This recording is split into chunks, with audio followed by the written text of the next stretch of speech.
प्यारे बच्चों, आगे बढ़ते हैं हम। सैटेलाइट के बारे में एक जनरल जानकारी हमें मिल गई। अब हमें ये पता चल गया कि जो सैटेलाइट है वो अर्थ के चारों तरफ चक्कर काटेगा ऐसे कुछ हाइट के ऊपर। तो इसका मतलब हम एक बार के लिए इसके पाथ को सर्कुलर मान लेते हैं। वैसे जनरली ये इलिप्टिकल है, पर चाहे ये सर्कुलर हो चाहे ये इलिप्टिकल हो, इस पर एक सेंट्रीपिटल फोर्स का लगना जरूरी है। मैंने आप बच्चों को ये बताया था ना पहले, कुछ क्लासेस पहले, कि अगर एक बॉडी को स्ट्रेट लाइन में नहीं चलना यानी कर्व्ड पाथ में चलना है तो फिर उसके ऊपर एक सेंट्रीपिटल फोर्स का लगना जरूरी है। जैसे धागे के साथ पत्थर बांध के घुमाओगे तो धागे के अंदर जो टेंशन है, रस्सी में जो खिंचाव है, वो सेंट्रीपिटल फोर्स का काम करता है।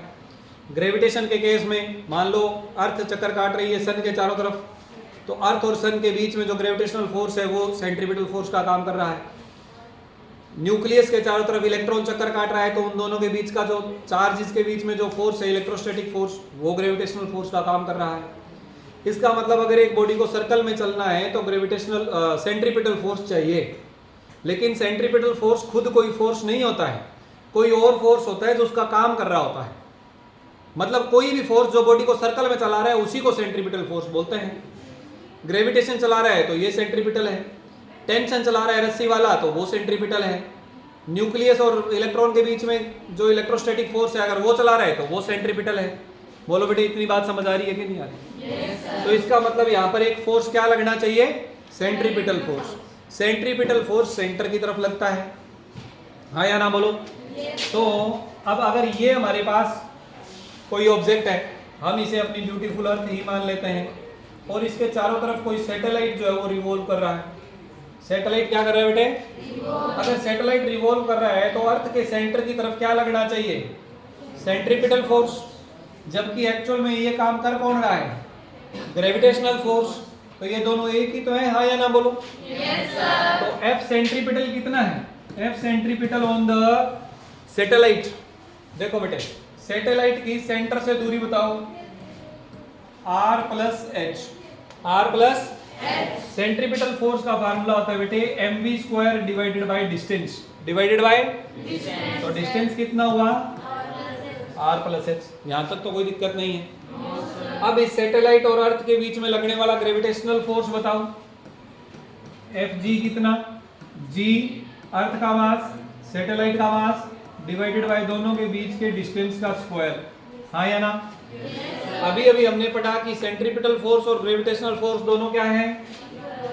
तो हम कहेंगे as Fc is equal to Fg। तो ये आ जाएगा बेटे mv square divided by r plus H equal to g capital M small m divided by r plus H का स्क्वायर। कोई दिक्कत है यहाँ तक? ध्यान देना, यहाँ पर r प्लस एच की एक पावर है या दो है, इसकी एक पावर से ये पूरा कैंसिल हो गया। सैटेलाइट का मास इधर वाले सैटेलाइट मास से कैंसिल हो गया। तो बेटे यहाँ पर क्या बचा? यहाँ पर बचा v का स्क्वायर बराबर क्या आ गया? gm divided by r plus h। तो v बराबर क्या आ गया बेटे? Root gm divided by r plus h। क्या यहाँ तक समझ आई बात के नहीं आई? yes, इसे आप ऑर्बिटल स्पीड भी कहते हैं बेटे। इसे क्या कहते हैं आप? Orbital speed. Orbital speed of satellite. Orbital speed of satellite. Any issue? अब इसमें एक बात और हम मान लेते हैं, एक इसका स्पेशल केस ले लेते हैं। क्या ले लेते हैं बेटे? स्पेशल केस क्या है?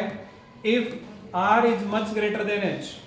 अगर r जो है वो बहुत बड़ा है h से, अब r तो लगभग 6400 किलोमीटर है, अगर इसके मुकाबले h अगर हम नेग्लिजिबली स्मॉल ले लें तो नेग्लिजिबली स्मॉल लेने पर ये वाला h यहाँ से गायब हो जाएगा क्योंकि हमने इसे नेग्लेक्ट कर दिया।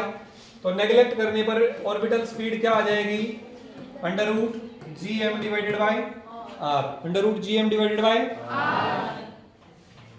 ये कब है बेटे? जब आपके पास जो भी बॉडी रिवॉल्व कर रही है जिसे हम सैटेलाइट बोल रहे हैं वो बहुत नजदीक है, very close to earth surface. Is it okay? Up to a few kilometres. तो फिर ये ऑर्बिटल स्पीड का फार्मूला आ गया। थोड़ी देर पहले आपने एस्केप स्पीड का फार्मूला भी निकाला था। एस्केप स्पीड का क्या फार्मूला था? As escape speed is given by under the root 2gm by r। तो यहां से हम ये एक रिलेशन निकाल सकते हैं कि जो एस्केप स्पीड है वो रूट 2 टाइम्स है ऑर्बिटल स्पीड का। रूट 2 टाइम्स है ऑर्बिटल स्पीड का। लेकिन ये कब होगा, अगर r जो है वो हाइट के मुकाबले बहुत बड़ा हो। अगर r जो है वो हाइट के मुकाबले बहुत बड़ा हो, मच ग्रेटर हो। बोलो यहाँ तो कोई दिक्कत? बट एक्चुअली ऑर्बिटल से ऑर्बिटल स्पीड का क्या फार्मूला है, √gm divided by r plus h। कोई दिक्कत है तो बोलो। No sir. ठीक है बेटे, तो ये तो आ गया हमारे पास ऑर्बिटल स्पीड। अब हम थोड़ा और आगे बढ़ते हैं, आगे चलते हैं, सैटेलाइट के बारे में और स्टडी कर रहे हैं। अब सैटेलाइट जो है उसको एक साइकिल पूरा करने में कितना टाइम लगेगा, एक चक्कर काटना है, पूरा साइकिल करना है तो कितना टाइम लगेगा, उसे बोलते हैं बेटे टाइम पीरियड। क्या बोलते हैं? Time period. तो टाइम पीरियड क्या होता है बेटे, टाइम पीरियड को कैपिटल T से लिखा जाता है। It is the time taken by a satellite to complete its one rotation, या रिवोल्यूशन कह लो, रोटेशन की बजाय क्या कह लो, रिवोल्यूशन। क्लियर हुआ? अब ध्यान दो बेटे, एक साइकिल पूरा करना है, सैटेलाइट का पाथ कैसा मान रखा है, उन्हें सर्कल मान रखा है, तो क्या आ जाएगा, डिस्टेंस कितनी होगी एक साइकिल में, 2πr। तो 2πr डिवाइडेड बाय v। अच्छा, r की जगह में r प्लस h लेना चाहिए ना, क्योंकि हमारे पास h हाइट भी तो है, तो 2πr plus h divided by v। अभी अभी हमने v का फार्मूला निकाला, क्या फार्मूला आया था v का बेटे, √gm divided by r plus h, √gm divided bye, ध्यान देना भाई, बोर्ड से ध्यान नहीं हटाना किसी बच्चे ने। 2πr प्लस h की पावर यहाँ पर 1 है, डिवाइडेड बाय gm को अंडर रूट में लिख रखा हूं मैं, ये नीचे वाला जो रूट है इसे मैं ऊपर ले जाऊं, कोई दिक्कत तो नहीं? तो मैंने r प्लस h का अंडर रूट लिख दिया ऊपर, लेकिन अंडर रूट की जगह मैं पावर हाफ लिख दूं तो भी तो कोई दिक्कत नहीं होनी चाहिए। तो r प्लस h की एक पावर यहाँ पर, आधी पावर यहाँ पर, कितनी होगी भाई, 3/2। कितनी होगी बेटे? 3/2। तो 2π divided by √gm r plus h की पावर 3/2 बराबर क्या आ गया बेटे, टाइम पीरियड। क्या आ गया? Time period. तो अगर मैं इसका स्क्वायर कर दूं, स्क्वायरिंग बोथ साइड्स, तो लेफ्ट साइड में आ गया बेटे t² इज इक्वल टू 2π का स्क्वायर करने पर आ गया 4π², यहाँ से अंडर रूट हट जाएगा, नीचे आ गया gm r प्लस h की पावर 3/2 का स्क्वायर करेंगे तो पावर 3। ये आ गया बेटे केपलर्स थर्ड लॉ। ये क्या आ गया, केपलर्स थर्ड लॉ, कल पढ़ा था ना मैंने। केपलर का तीसरा लॉ ये कहता है कि कोई भी जो सैटेलाइट रिवॉल्व कर रहा है किसी ऑब्जेक्ट के चारों तरफ, उसका t² जो है वो r³ के डायरेक्टली प्रोपोर्शनल होता है।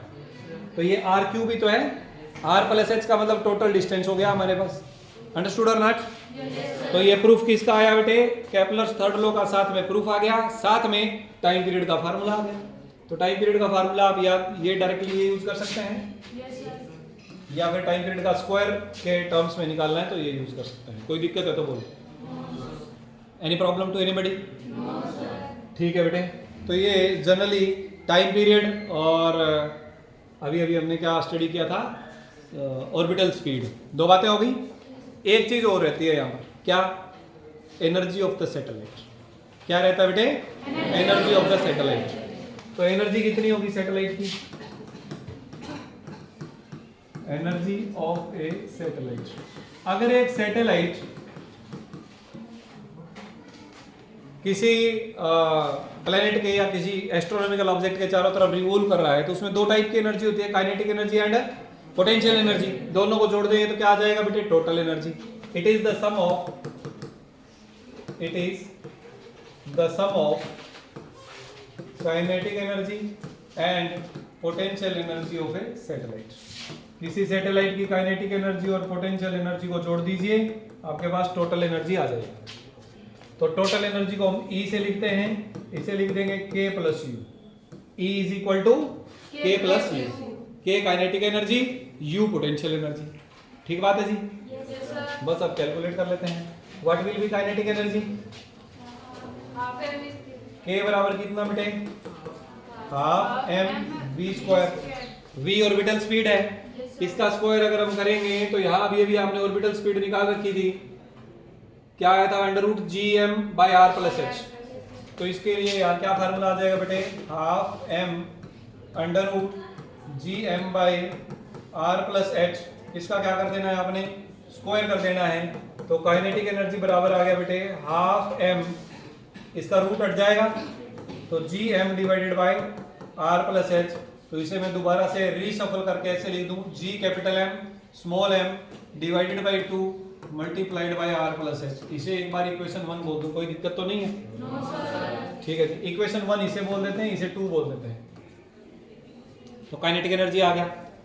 नहीं समझ आ रहा है या मैं जल्दी तेज तेज पढ़ा रहा हूं तो बता देना बेटे कि सर थोड़ा स्लो कर लें। हाफ एम वी स्क्वायर है, वी ऑर्बिटल स्पीड है, ऑर्बिटल स्पीड का स्क्वायर करके पुट कर दिया तो काइनेटिक एनर्जी आ गई। अब पोटेंशियल एनर्जी की बात कर लेते हैं। हाँ बेटे बोलो। बड़ा एम हमने, एक बात जनरली हम ऐसा करेंगे, बड़ा एम बड़ी बॉडी का मास मानेंगे, छोटा एम छोटी बॉडी का मास मानेंगे जनरली, ठीक है। बट हमें ये लिखना है, जब भी हम कोई टॉपिक स्टार्ट करें पेपर में लिखें तो आपने बताना है कि capital M is the mass of, जो भी आपने बॉडी मान रखी है, अर्थ है या सन है, कुछ भी है, और जो उसके चारों तरफ चक्कर काट रखा है उसका मास हमने स्मॉल एम मान लिया। ठीक बात, क्या कर रहे हो? बड़ा एम मैं ऐसे लिखता हूँ और छोटा एम मैं ऐसे लिखता हूँ, मेरे ख्याल से सारे ऐसे लिखते हैं। आजकल के बच्चे कर्सिव राइटिंग में क्या लिखते हैं आई डोंट नो, बट हम तो ऐसे ही लिखते हैं सीधे वाला। एक जैसे है तो थोड़ा बदल के लिख लो। माइक्रोस्कोप लगाना पड़ेगा क्या कि टेलीस्कोप? चलो कर देखो ध्यान से। काइनेटिक एनर्जी की बात हो गई, पोटेंशियल एनर्जी की भी बात कर लेते हैं थोड़ी सी। पोटेंशियल एनर्जी का क्या फार्मूला है? नंबर एक बात तो पोटेंशियल एनर्जी नेगेटिव होगी क्योंकि ग्रेविटेशनल फोर्स है। नंबर दो बात, formula G capital M small M divided by distance, हाँ या ना? Equation number 3। इक्वेशन 2 और 3 से k और u की वैल्यूज इक्वेशन 1 में पुट कर दें। Put in equation 1 we get, तो हमें क्या मिलेगा बच्चों? हमें मिलेगी टोटल एनर्जी। टोटल एनर्जी बराबर काइनेटिक एनर्जी का फार्मूला अभी हमने निकाला था, G M M G capital M small M divided by 2 into R plus H, और पोटेंशियल एनर्जी का फार्मूला हमने निकाला माइनस का G capital M small M divided by R plus H. हाँ या ना बोलो बच्चों? अब यहाँ से G M M by R plus H अगर हम कॉमन ले लें तो अंदर रह गया बेटे 1/2 माइनस 1। 1/2 माइनस 1 क्या हो गया बेटे? Minus half. तो ये आ जाएगा जी माइनस का 1/2 G capital M small M divided by R plus H. ये फार्मूला आ गया टोटल एनर्जी का। किसका फार्मूला आया? कोई दिक्कत? अब मैं तीनों फार्मूले एक साथ लिख रहा हूं, ध्यान देना। टोटल एनर्जी का formula minus G capital M small M divided by 2 into R plus H. Kinetic energy का फार्मूला प्लस का capital G M small M divided by 2 into R plus H, और total energy sorry potential energy का formula minus G capital M small M divided by R plus H. ये तीन फार्मूले अभी हमने बात की है, total energy, potential energy, kinetic energy. Clear हुआ? एक तो ये डेरिवेशन आपको डायरेक्टली आना चाहिए, 3 नंबर में कई बार डायरेक्टली डेरिवेशन आ जाता है। दूसरा 1 नंबर में यहाँ से कई बार इंपॉर्टेंट क्वेश्चन बनता है। प्यारे बच्चों मुझे देखकर बताओ जरा, एनर्जी और पोटेंशियल एनर्जी में क्या रिलेशन है? वो 2 से डिवाइड हो रही है ना, इसका मतलब ये वाला उसके मुकाबले डबल है। तो हम ये कह सकते हैं कि जो U है वो टोटल एनर्जी की डबल वैल्यू है, वो भी नेगेटिव ये भी नेगेटिव, तो U is equal to 2E। हाँ या ना बोलो? ठीक बात है जी। और काइनेटिक एनर्जी कितना है बेटे? काइनेटिक एनर्जी टोटल एनर्जी के मुकाबले बराबर है, लेकिन सिर्फ माइनस का फर्क है, तो इसे माइनस ही, सिर्फ माइनस का ही तो डिफरेंस है। तो काइनेटिक एनर्जी बराबर माइनस ई और U बराबर 2E। तो ये रिलेशन, ये वाला जो रिलेशन है, ये कई बार 1 नंबर में आ जाता है, और सिर्फ 1 नंबर में ही नहीं, कॉम्पिटिटिव एग्जाम्स में भी पूछ लिया जाता है ये वाला क्वेश्चन कि भाई पोटेंशियल एनर्जी और टोटल एनर्जी में क्या रिलेशन है। अब बच्चा है वो ये तो पता है कि एक तो डबल होती है और एक बराबर होती है, और कई बार बच्चा इसमें भी कंफ्यूज हो जाता है कि डबल कौन सी थी या हाफ कौन सी थी। क्लियर? तो एक चीज़ याद रख लो, सिंपल बात है। कौन सा याद रख लो? कोई भी एक याद रख लो, इनमें से दूसरा आ जाए। ठीक है जी। तो ये था बेटे total energy of a satellite, total energy of a satellite. अब हमने बात करी थी जियो स्टेशनरी और पोलर सैटेलाइट्स की। अभी हमने टाइम पीरियड का भी फार्मूला निकाला था, ऊपर यहाँ कहीं था, ये रहा। देखो बेटे ये टाइम पीरियड का फार्मूला, यहाँ से अगर हमें हाइट निकालनी हो इसी फार्मूले से, हाइट ऑफ ए सैटेलाइट, एक और फार्मूला निकाल ही लेते हैं, हाइट ऑफ ए सैटेलाइट।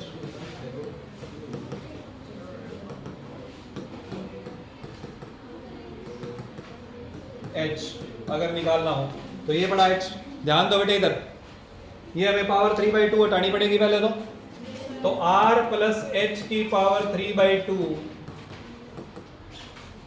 इसको यहां रख लें तो ये किसके बराबर हो जाएगा बेटे? t अंडर रूट gm, इसके साथ मल्टीप्लाई में हो गया, डिवाइडेड बाय, अच्छा सीधे इसी से कर लेते हैं ना, इससे थोड़ा और इजी हो जाएगा।